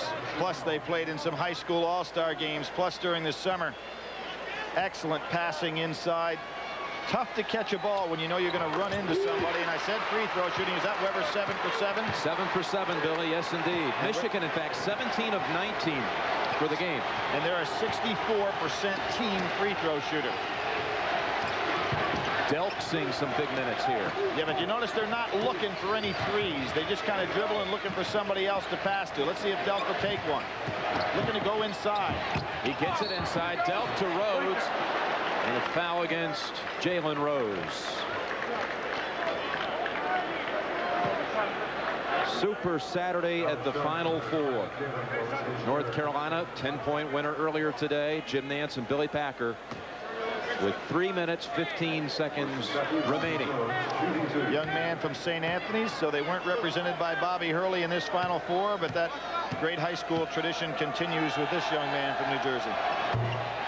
Roderick played 1 year with Bobby Hurley at St. Anthony's, 3 years with Danny Hurley, and started all 4 of his years for Coach Bob Hurley. Only Jerry Walker of Seton Hall started all of his years at St. Anthony's. See what a much better job Michigan's doing now against the press, because they're bringing back enough ball handlers so that the press can't be effective. That foul on Mashburn, Billy, his 4th. Obviously critical. And remember last year in the great Duke-Kentucky game, Mashburn with the monster mash of a game, but he did foul out. They did not have him available for what turned out to be the pass and shot of the year. Tonight on CBS, stay tuned for Raven following the conclusion of tonight's game. That's tonight on CBS. 2 shots for Weber, his first miss. By the way, as we see Jackson check back in. Last night down on Bourbon Street, where all the fans gathered, I saw John Pelfrey. Pelfrey told me that Rick Pitino brought back Pelfrey, Richie Farmer, and Sean Woods, all back to the Final Four. Darren Feldhouse couldn't make it. Bringing back the kids that were just a second shy of getting here to the Final Four a year ago. Jim, we talked about free throw shooting, and that's something that statistically over the course of the year usually kinds of average out. So you mentioned Michigan was 17 for 19, and there are the first signs that get back down to reality.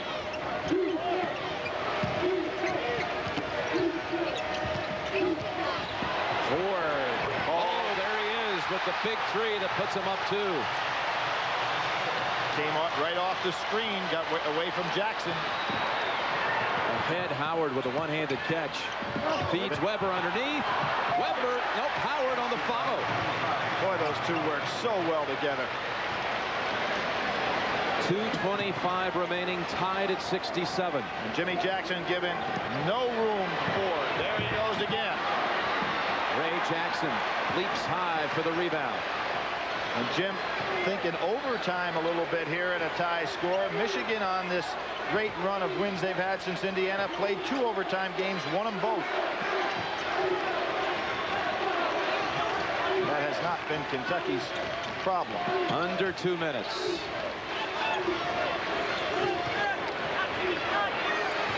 He's looking for Howard to move to get a better angle. There it is. Howard.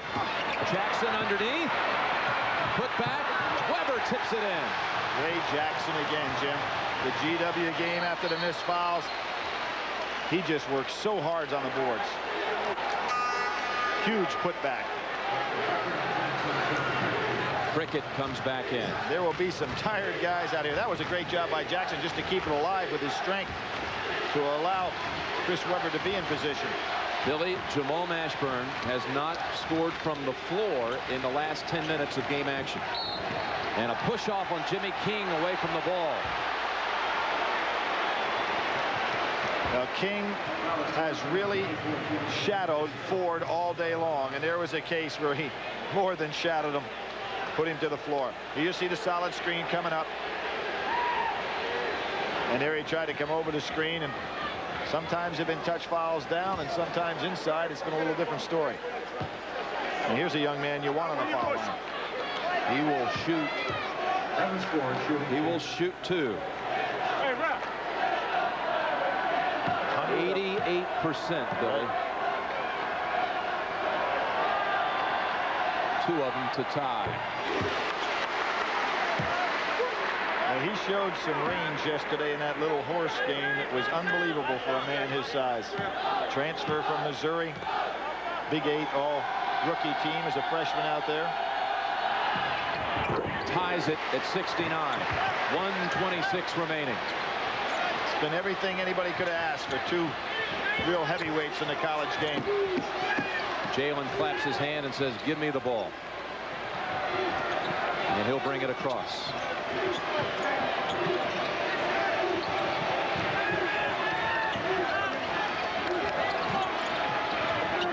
Weber has position on Cricket, up and over, and Michigan takes the 2-point lead. Great timing by Weber to come from the weak side over. Under a minute to go. Picking Mashburn for a basket. He hadn't scored, like you said, in a while, Jim. He's got to be looking offensively to get the ball back. Weber and Howard keep switching on him. What a critical possession. Down 2. 40 seconds remaining. Nice patience by Kentucky. Mashburn. Short. Tipped up. Smallest guy on the floor. Takes the 3 for the lead. Dent misses the jam on the follow. Boy, Dent could have made that play much easier, Jim. They say it's Kentucky basketball. I think it was. I think it was. Ray Jackson couldn't get to it. That's the second huge missed dunk of this NCAA tournament. Timeout. Remember just last week against Cincinnati, could have ended everything for North Carolina. Missed the dunk shot. And there was a case if Dent would have been a little bit more relaxed. He kind of lost the ball and squeezed it on out. Now, Jim, what you got to think about. Mashburn has not scored in 12 minutes and 10 seconds. He's your #1 guy. Somewhere he's got to touch this ball. Ford sets the screen for him. That doesn't work. And now if you're Michigan, you got to watch out for a 3. This clock, by the way, does not register tenths of a second. Oh, he walked. Ford got away with it. Has it back and almost turns it over, and a foul call on Michigan. Travis Ford walked, got by with it. And now you send the 88% free throw shooter with just 10 seconds to the line.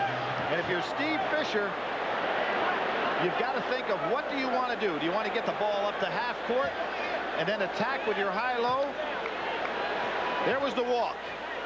Got by with it. And King called on the reach-in, fouls out. That's his 5th. King fouls out with only 2 points. Rick acts like he was right on that one. Boy, what a tough young guy. King goes out. Polenka in. 10 seconds. You got plenty of time to get it on the court. Expect Kentucky, obviously, to press. Ford will shoot 2. 2 to tie with 10 seconds remaining.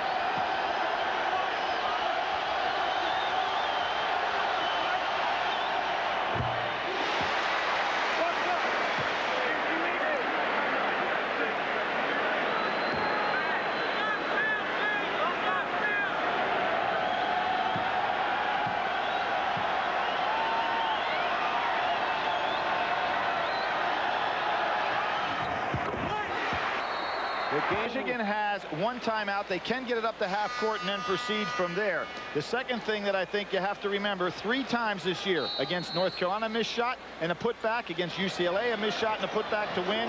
And against Indiana, almost a putback. And what are they going to call? Nothing. No call. Rose now takes the timeout. Timeout with 3 seconds to go. Not a good idea to waste 7 seconds to get it to half court. You got to get up there with a pass. Rick Pitino saying, I think it was a charge. A no call is made here. Delk moving his feet. Jimmy, I think that you got to call that a charge. The guy put his hand out there. Pitino talks about it, and Rick Pitino agrees with me. He thought he had it. Oh, yeah, I think so. The defender moved right out. Jalen Rose puts his hand, and of course, Steve Fisher won't react on the same base that I would, but I think that you don't want to waste 7 seconds to get at the half court. That's too late. Good point, Billy. They have only 3 seconds now to operate with. Exactly. Inbounding at midcourt. If they get at the half court with 3 seconds, that gives them 7 seconds to go high-low. Now they're almost forced to set some kind of a screen on the wing, get off a jump shot, and as I pointed out, UCLA on a putback for a win, North Carolina a putback for a win, and almost that same situation against Indiana. Let's sneak a peek now here at Steve Fisher and see what they're diagramming. Jim, I think what you're looking for is a screen from the opposite side, send the man to the ball for the jumper. They don't have time for a lot of interior passing on this play. They got to get a shot off quickly and then hope that they can get a putback for a score. One pass is probably going to be all you can get unless you can get one to hit right under the basket. We have no tenths of a second on the clock here at the Dome. And now Michigan has no more timeouts, but that shouldn't be a factor. Kentucky has 2. And probably won't be a factor there either, because if something happens and a basket goes in, Kentucky sure wouldn't be able to get much going, except we said that last year when the miraculous pass took place by Grant Hill to Christian Laettner. I think the Kentucky kids are thinking at all about how they were shot down on a last-second shot a year ago. And now what happens is Rick Pitino with the 2 timeouts to seize what the deployment is for Michigan. And Jim, Rick Pitino changed his defensive deployment. He's not putting a man on the ball. Look for Jalen Rose to handle it, get the shot up, and then go rebound it. Rose puts the shot up. We're going to overtime. Michigan, its 4th overtime game in its last 8. Not much of an opportunity here, Billy. Well, this is all you can do. A good idea by Michigan. Get the shot up and then go to the boards. Jalen Rose wanting the foul. I think pretty good no call. Jim Nance and Billy Packer, and let's take one more look at this last opportunity for Michigan to win it, Billy. Well designed play. Jalen Rose to get it up, and then you can see 4 men going to the boards. He just didn't get anything up soft enough. And what really hurt Michigan, Jim, was you go back, it took them 7 seconds to get the ball to the half-court point to make that play. With 3 seconds, they'd have had a full 7. Probably could have got a better shot. Oh, Weber stole the jump. Weber stole the jump. They're going to give it to Kentucky. Remember at the opening tap, they were the ball was not thrown high enough. This time Dent wasn't quite ready and Weber stole it, and it cost him. By the way, they're each awarded 1 extra timeout in the overtime, so Kentucky will have 2, Michigan 1. And 2 factors. 2 factors. You've got Brown out of the game with an injury for Kentucky, and likewise on the other end you've got Jimmy King sitting over there who's fouled out. Both teams hurt with quality players there. Travis Ford. Weber had it knocked loose. Steal. And underneath, Delk scores. Delk knocked it out of Chris Weber's hands, and you don't see that often. Prickett picked up his 5th. He's out, holding Juwan Howard.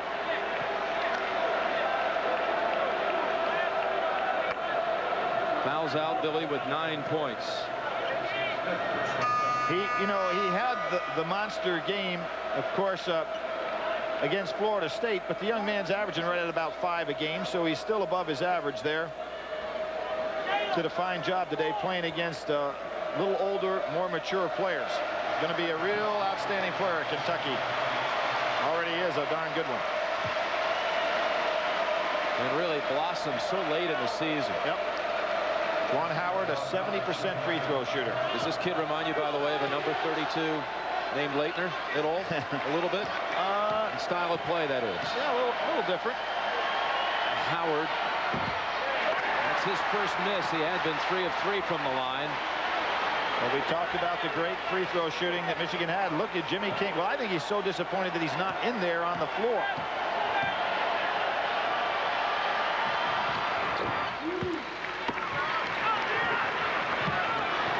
(73-72) Kentucky.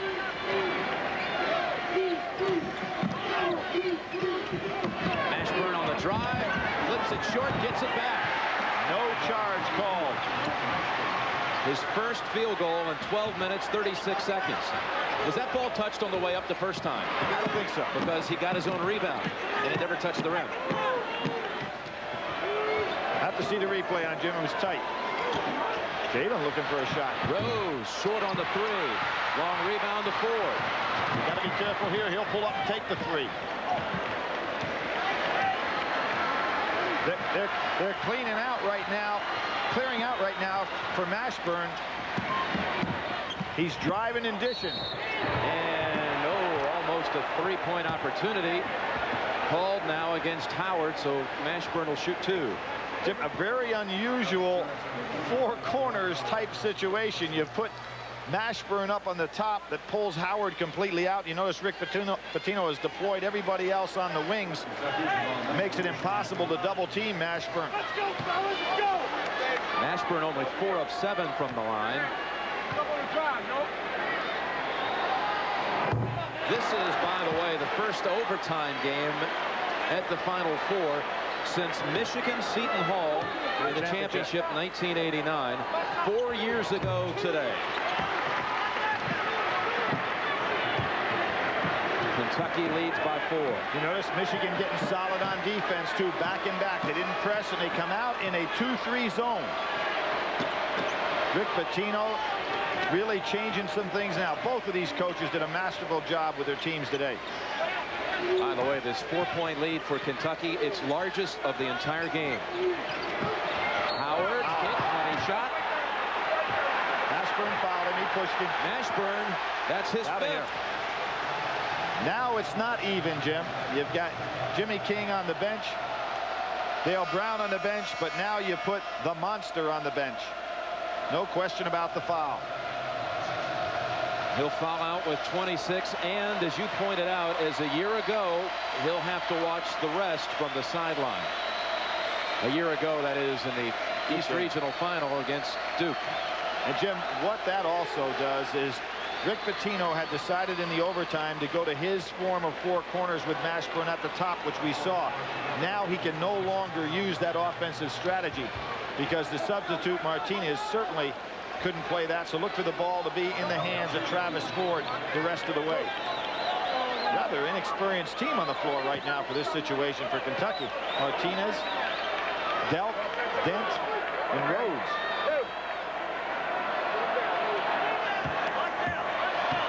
Two shots for Howard.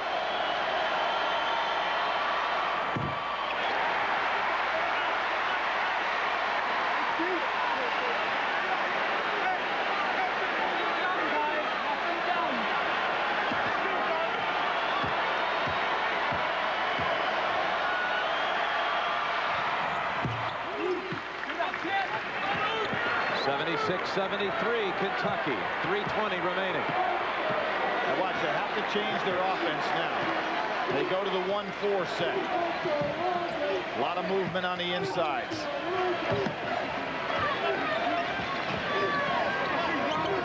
So that foul really hurt Rick Pitino's strategy.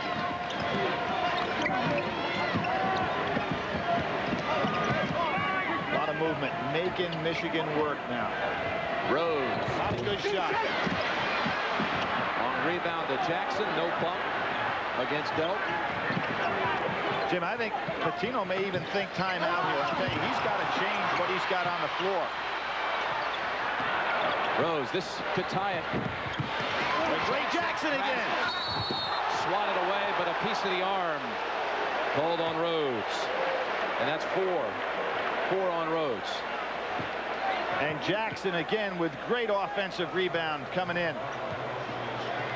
Tough to block that young man out. Goes up strong on the inside without his buddy Jimmy King on the floor.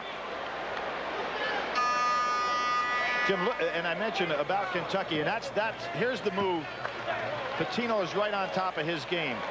He had too much youth on the floor. He comes in with Grasso to get another experienced player who's a scorer. He really didn't have enough firepower out there before. Grasso, a junior from Houston, Texas. Michigan, Billy, you said it, in the late going of regulation. Critical time for free throws. They've made 4 of their last 9, and Mrs. Jackson can't even watch.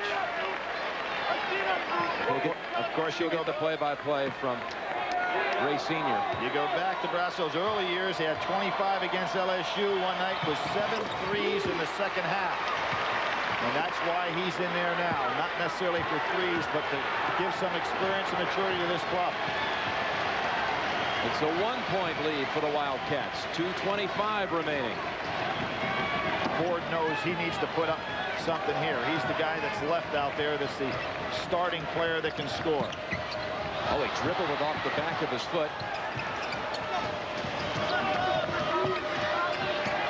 How that foul changed this game, didn't it? Because Michigan just couldn't handle Mashburn in that other offense. 12 on the shot clock. Nice job by Weber. Didn't give Ford a chance. Martinez, one-handed shot. See, they don't have any scoring on the floor. Michigan 3-on-2.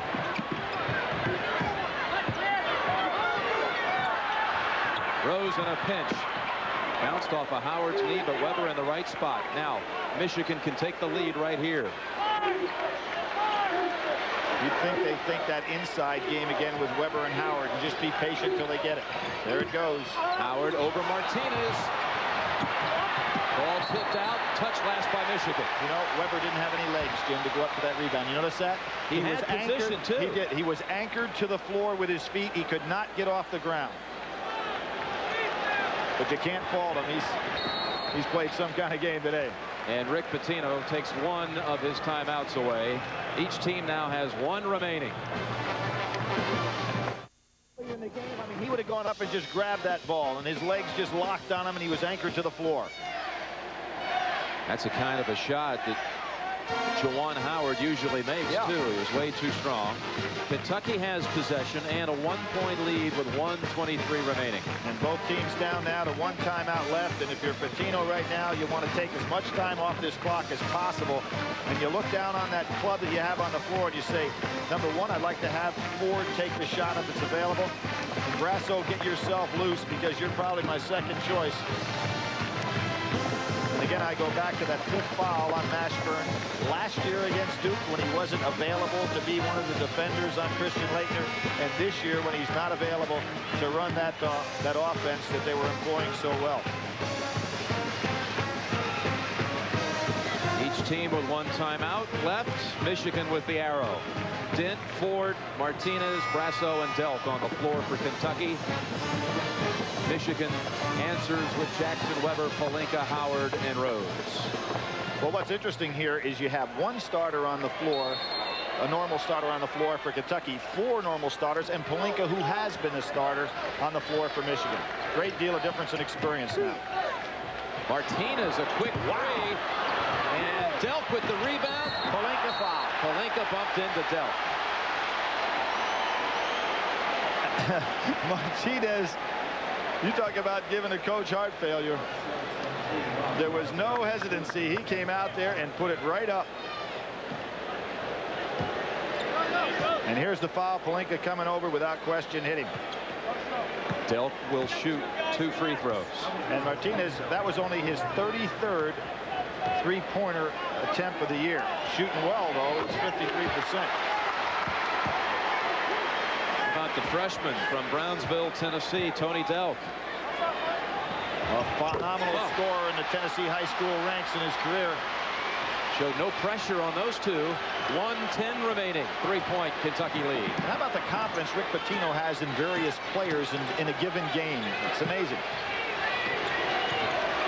Oh, there's Martinez and Weber. They're going after it down inside. Jackson driving. Got it. It counts. And 1. Ray Jackson can tie the game with the following free throw. And Jim, what made that is Martinez had to do so much work. You can see him down inside on Weber. See, he's battling Weber. He could not get over in time to get Ray Jackson. By the way, that's their first field goal in the overtime. All of their points had come from the line, Billy. You see Martinez, he just hung up there with Chris Weber and just can't get there. Jimmy King, his roommate, fellow Texan, now for the tie with 56 seconds to go.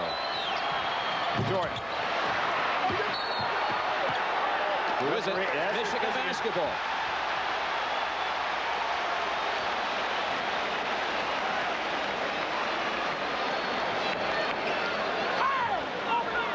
Pitino wants to make a change for defense. Roderick Rhodes coming in. Brasso probably coming out too late. Can't get him in the game.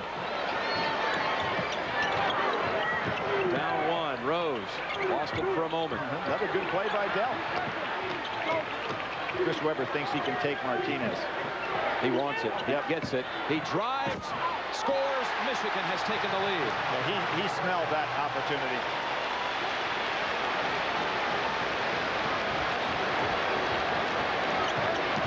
Final 30 seconds of overtime.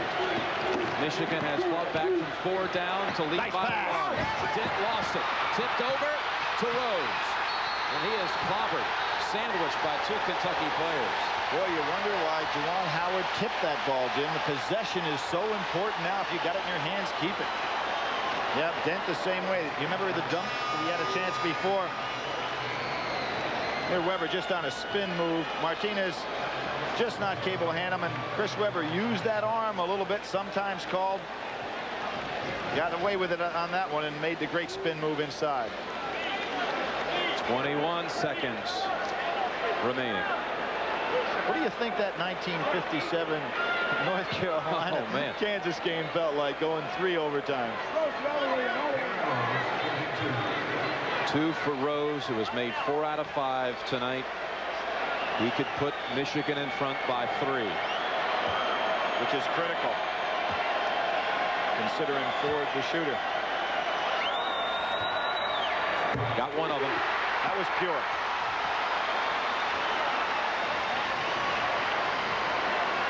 When Mashburn went out, fouled out, Kentucky led by 4. Right. Jim, the whole game changed. The whole philosophy as to how you play the game changed when he went out. Got them both.